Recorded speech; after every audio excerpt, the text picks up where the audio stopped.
Greetings! This audio tape is designed as a guided relaxation device to become a less stressed you.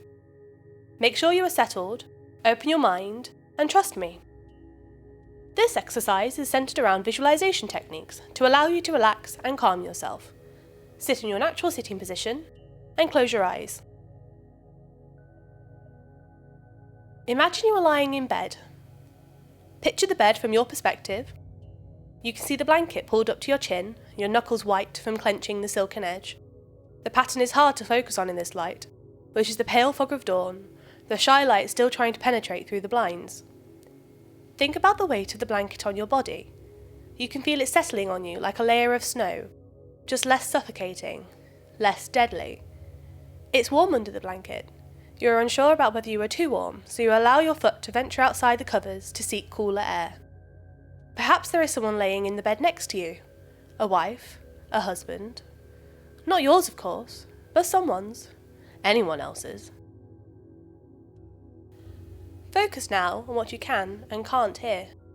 You can hear no traffic outside, so the sound of voices on the path below your window is obvious. Think of the dissonance of their voices. They sound like they are having a conversation, but keeping their voices low so they do not raise suspicion. You mull over the things they could be talking about. A drug deal, the weather, if your second-story window is big enough to escape from, the water cooler in the office. The heating is clicked on now, and you turn your head to follow the sound. The radiator hums in the corner, occasionally making a small pop as it gradually heats up the room. You decide now to throw off the covers and sit up in bed.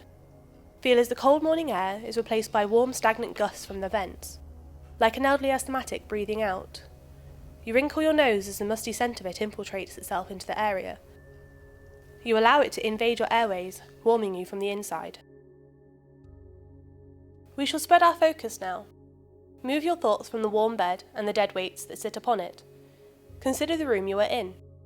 Imagine yourself swinging your legs out of bed and placing your feet on the threadbare carpet. Any softness it had is long gone from years of use from useless feet.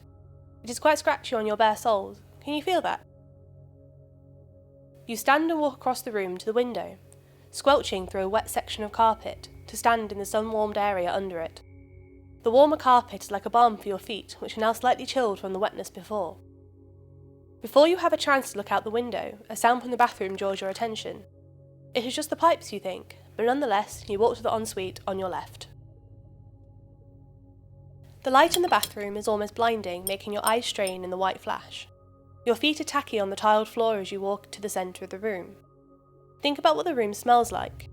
The almost overwhelming stench of chemicals and bleach with a slight scent of very, very trademark shampoo from your shower the night before. You have never used the shampoo before and you don't remember buying it. You feel as it hurts your sinuses slightly and makes your eyes water, as though someone has been massaging your T-zone with jalapeno oil. The sound has stopped and no obvious source is found or remembered. You move to the sink and decide to wash your face. Imagine you filling the sink. The silver taps catch the light as they turn, the water pooling into the bowl to create a brief warm whirlpool before flattening out into a rapidly rising puddle. The taps squeak as you turn them. You splash your face with the warm water, the sudden moistness waking you up further. Errant water drops slide past your jawline to wet your collarbone and soak into your shirt. You leave the bathroom feeling clammy and unnerved. Expand your awareness. The space you are in has become stifled. Walls are closing in. The something in your bed is sat unmoving in your peripheral vision, and you feel its gaze. You ignore its gaze just like you ignore your problems, with a veil of ignorance and fear. Walk through the door to the landing outside. You sit at the top of the stairs. Hold focus here. Touch. These stairs are hard, the carpet is scratchy, and your clothes are not. Sight. The stairwell is dim, but you can see down to the bottom of the stairs, which is marginally darker. The walls around you are cream with knocks and scuffs that have accumulated over the years. Sound. The voices are fainter here, more of a humming background noise. You can hear your own breathing, which is slightly uneven, reminiscent of the aftermath of a panic attack. You may also be able to hear the click of the boiler, and maybe a slight muffled crying, hopefully from next door. Smell. The bleach is less strong here and it is easier to breathe. Taste. Your mouth tastes dusty, and the sleeve of your shirt that you are chewing, like wet material should, it scritches at your teeth. You remain sat.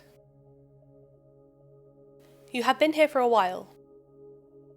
The light is shining strongly through the windows, warming the house up. The crying has gotten louder, although it is frequently stifled by someone frantically. The letterbox bangs, the crying stops fearfully, and you are pulled from your trance. You do not hear any post hitting the mat, however, so you go to check. You hear footsteps retreating hurriedly from the door, and you think it may be a prank. Yesterday's post lies on the table, but also on the floor. You stoop to pick it up from amongst the shards of glass which you hazily think you should pick up soon. You scan the names on each envelope, and do not recognise any of them. You frown and think it must be a mistaken delivery. The kitchen is in further disarray. Things have been overturned, a cupboard door cracked, the fridge left open. Your fingers skim the bandage that you hastily wrapped around your torso last night. Fingers which are attached to an arm covered in bite marks and scratches. Sounds outside are becoming more lively as blue lights dance across the ceiling. You stand mesmerised like a child at the patterns before the siren cuts through your hearing. Shit. A panic glance out the window reveals several police cars skidding to a halt outside. You stand frozen on the spot. Police pour out the cars and are running to the house. My God, what the fuck have you done?